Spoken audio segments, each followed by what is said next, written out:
दोस्तों, ब्रह्मांड एक ऐसी जगह है जिसको जितना खोजते हैं उतना ही मिस्टीरियस होता जाता है। वैज्ञानिक ब्रह्मांड की घटनाओं को स्टडी करने के लिए हर प्रकार के ऑब्जेक्ट की स्टडी कर रहे हैं। इसी जद्दोजहद में हमारे वैज्ञानिकों ने सूरज पर एक अंतरिक्ष यान भेजा, जिसे कुछ इस तरीके से डिजाइन किया गया था कि ये सूरज के काफी अंदर जाकर वहाँ के हालात बता सके। जी हाँ दोस्तों, हम बात कर रहे हैं नासा के पार्कर सोलर प्रोब की, जिसने हमारे विज्ञान को देखने के नजरिए को तो बदला ही, साथ ही में एक बिल्कुल नई हिस्ट्री भी क्रिएट कर दी। यह अंतरिक्ष यान इंसानों द्वारा बनाया गया पहला ऐसा यान है जिसने सूरज के सबसे करीब जाने की हिम्मत की है। तो चलिए जानते हैं वैज्ञानिकों ने आखिर वहां पर इसे कैसे भेजा और अभी वह किस हालत में है। हेलो नमस्कार दोस्तों, मैं हूं आपका दोस्त। दोस्तों, साल 2018 के अगस्त महीने में एक अंतरिक्ष यान पृथ्वी से रवाना होता है, जिसकी मंजिल एक ऐसी गर्म तपती हुई दुनिया थी जहां पर आज से पहले कोई गया नहीं था, और इसका मकसद था उस तपती हुई दुनिया पर रिसर्च करना ताकि सूरज पर हो रहे धमाकों का पता लगाया जा सके।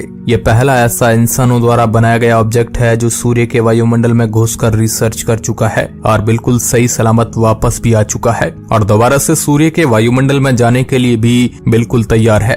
ये इंसानों द्वारा किए गए कुछ सबसे कठिन मिशन में से एक था। इसमें बहुत ही अच्छी और आधुनिक टेक्नोलॉजी का इस्तेमाल किया गया है। साथ ही में ये एक इंजीनियरिंग का करिश्मा है। ऐसा इसलिए बोल रहा हूँ क्योंकि किसी भी चीज का सूर्य के भीषण तापमान को झेलना बहुत ही ज्यादा कठिन है, और ये और भी ज्यादा कठिन तब हो जाता है जब हमें उसके साथ रिसर्च भी करनी हो। ऐसा बिल्कुल नहीं है कि ये पहला ऐसा मिशन है जिसे सूर्य पर रिसर्च करने के लिए वैज्ञानिकों द्वारा भेजा गया हो। 1970 के दशक में ऐसे ही 2 स्पेस प्रोब को लॉन्च किया गया था, जिनका उद्देश्य था सूर्य पर रिसर्च करके उसकी ज्यादा से ज्यादा जानकारी इकट्ठा करना। इन स्पेस मिशंस का नाम था हीलियोस 1 और हीलियोस 2। लेकिन ये मिशन इतने ज्यादा खास नहीं थे क्योंकि ये सूर्य के करीब ज्यादा नहीं जा पाए थे। इन्हें बस मरक्यूरी ग्रह के ऑर्बिट तक ही भेजा गया था, क्योंकि तब हमारे पास इतनी अच्छी इंजीनियरिंग टेक्नोलॉजी नहीं थी कि हम किसी ऐसे स्पेसक्राफ्ट को बना पाए जो सूर्य की भीषण गर्मी को आसानी से झेल सके। ये दोनों ही स्पेसक्राफ्ट सूर्य से करीब 3.6 करोड़ मील की दूरी पर रहकर इसका चक्कर लगा रहे थे और जानकारी इकट्ठा कर रहे थे।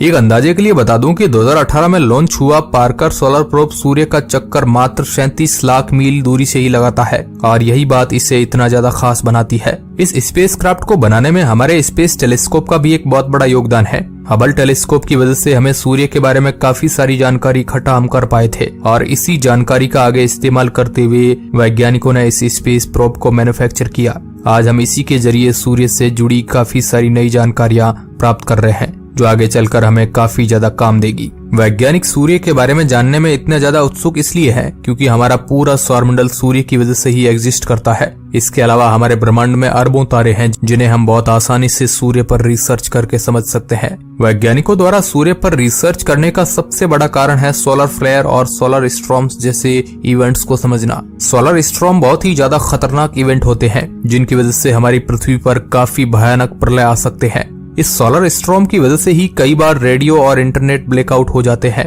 जिसमें जितने भी रेडियो डिवाइसेज होते हैं वह सब काम करना बंद कर देते हैं, और साथ ही में इंटरनेट भी पूरी तरीके से बंद हो जाता है। पृथ्वी पर हमारी जिंदगी पूरी तरीके से सूर्य पर ही निर्भर है, और इसलिए हमारा इसे समझना काफी ज्यादा जरूरी है। पार्कर सोलर प्रोब इंसानों द्वारा बनाए गए सभी प्रोब में से काफी ज्यादा यूनिक है और सबसे अलग है। ऐसा इसलिए है क्योंकि पहली बात तो इसे इतने भीषण तापमान को झेलने के लिए बनाया गया है, और दूसरी बात इसमें काफी सारी नई टेक्नोलॉजीज का इस्तेमाल किया गया है। मंगल और जुपिटर जैसे ग्रहों पर जिन स्पेसक्राफ्ट को भेजा जाता है वे काफी ज्यादा नॉर्मल होते हैं क्योंकि उन्हें अंतरिक्ष की एक्सट्रीम कंडीशन का सामना नहीं करना पड़ता। पार्कर सोलर प्रोब को सीधे सूर्य के जलते हुए वायुमंडल में भेज दिया गया था, जिसका टेम्परेचर 2300 डिग्री फ़ारेनहाइट के आसपास रहता है। इस स्पेसक्राफ्ट को बनाने के लिए पहले काफी सारे प्रोटोटाइप बनाए गए थे, लेकिन आखिरी में एक ऐसे मॉडल को चूज किया गया जिसमें इस प्रोब के इंस्ट्रूमेंट को गर्मी से बचाए रखने के लिए एक छोटा सा घर जैसा बनाया गया था। इसमें ऐसी टेक्नोलॉजीज का इस्तेमाल किया गया है कि सूर्य के इतने भीषण तापमान में भी ये इंस्ट्रूमेंट बिल्कुल ठंडे रहते हैं और रूम टेम्परेचर पर रहते हैं। इस स्पेस प्रोब के सामने एक 9 फीट लंबी और 7 इंच मोटी शील्ड को लगाया गया है, जिसे आप अपनी स्क्रीन पर देख सकते हैं। ये शील्ड व्हाइट सिरेमिक और स्पेशल कार्बन फाइबर से बनी हुई है। ये स्पेसक्राफ्ट के अंदर मौजूद इंस्ट्रूमेंट को सूर्य के भयानक तापमान से बचाती है। अगर ये ना होती तो इस स्पेसक्राफ्ट का कोई भी इंस्ट्रूमेंट सही से काम न करता और ये मिशन कभी सक्सेसफुल ही नहीं हो पाता। इस सफेद शील्ड के पीछे स्पेसक्राफ्ट के कैमरा भी मौजूद है, जो इसके आर पार आसानी से देखने के काबिल है। इन्हीं कैमरा के जरिए सूर्य की तस्वीरें ली जाती है और उस पर होने वाली हलचल को रिकॉर्ड किया जाता है। पार्कर सोलर प्रोब एक बहुत ही अलग टेक्निक से मिशन करता है। वैज्ञानिक इसे सूर्य के वायुमंडल यानी कोरोना में कुछ घंटे के लिए भेज देते हैं और तब तक ये वहाँ पर होने वाले सभी एक्टिविटीज को रिकॉर्ड कर लेता है। कुछ घंटों बाद इसे वापस बाहर बुला लिया जाता है और इसके बाहर आने की गति 3,65,000 मील प्रति घंटा होती है। बाहर बुलाने के बाद वैज्ञानिक इस प्रोब के ठंडे होने का इंतजार करते हैं और इंस्ट्रूमेंट को रीसेट करते हैं। जब ये वापस से नॉर्मल हो जाता है तो इसे फिर से सौरमंडल में वापस भेज दिया जाता है और ये प्रोसेस ऐसे ही रिपीट होता रहता है। वैज्ञानिक ऐसा बताते हैं कि पार्कर सोलर प्रोब 2025 तक ऐसे ही सूर्य पर स्टडी करता रहेगा। उसके बाद ऐसा दोबारा से हो पाएगा या नहीं इसकी कोई गारंटी नहीं है। ऐसा इसलिए है क्योंकि तब तक ये स्पेसक्राफ्ट काफी पुराना हो चुका होगा और साथ ही में सूर्य के भयानक तापमान में रहकर ये क्षतिग्रस्त हो चुका होगा, जिस वजह से इसके आगे सही से काम करने की कोई भी निश्चितता नहीं होगी। 2021 के अप्रैल में ये स्पेसक्राफ्ट पहली बार कोरोना के अंदर गया था। कोरोना मतलब सूरज का कोरोना, और कुछ ही घंटों बाद इसे वापस भी बुला लिया गया था। यहाँ वापस बुलाने का ये मतलब नहीं है कि इसे पृथ्वी पर वापस बुला लिया गया था, बल्कि ये मतलब है कि इसे सौरमंडल के वायुमंडल से बाहर निकाल लिया गया था।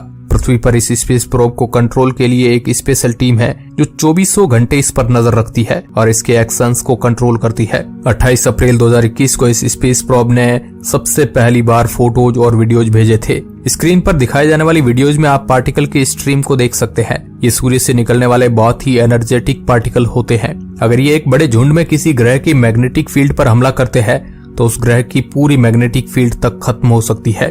इन फोटोज और वीडियोज के बाद पार्कर सोलर प्रोब को सूर्य के वायुमंडल से बाहर निकाल लिया गया था। इसे वापस से नवंबर 2021 में सूर्य के वायुमंडल में भेजा गया और इस समय वैज्ञानिकों ने सोलर विंड के ऊपर रिसर्च की। ये सूर्य से निकलने वाली हवाएं होती है जिनमें मामूली पार्टिकल की जगह एनर्जेटिक पार्टिकल्स होते हैं। सोलर विंड जब पावरफुल हो जाती हैं तो इन्हें सोलर स्टॉर्म कहा जाता है। इसकी वजह से हमारी पृथ्वी का इंटरनेट और रेडियो नेट पूरी तरीके से बंद हो सकता है और कई बार ऐसा हो भी चुका है। जिस एरिया में सोलर स्टॉर्म के पार्टिकल अटैक करते हैं, पृथ्वी के उस एरिया में इंटरनेट काफी समय के लिए बंद हो जाता है और इसे वापस से सही करने में भी काफी समय लगता है। वैज्ञानिक ऐसा बताते हैं कि आने वाले समय में ये सोलर स्टॉर्म और भी ज्यादा पावरफुल होती जाएगी, जिससे हम इंसानों को अरबों का नुकसान होने लगेगा। इसके साथ ही में हमारी पृथ्वी के मैग्नेटिक फील्ड भी धीरे धीरे कमजोर होती जाएगी। मैग्नेटिक फील्ड कमजोर होने की वजह से ये हार्मफुल पार्टिकल्स हमारी पृथ्वी के अंदर आने लगेंगे, जिससे स्किन कैंसर जैसी भयानक बीमारियां होगी। हमारी पृथ्वी पर मौजूद जीवित प्राणी इसकी वजह से मरने लगेंगे और अगर ये सिलसिला ऐसे ही चलता रहा तो यहाँ पर रहने वाले सभी पशु पक्षी पूरी तरीके से नष्ट हो जाएंगे। सोलर स्टॉर्म पर रिसर्च करने के बाद हम उसके कारण और उसके बचने के तरीकों को अच्छे से समझ पाएंगे और आगे आने वाली प्रलय से अपने आप को बचा पाएंगे।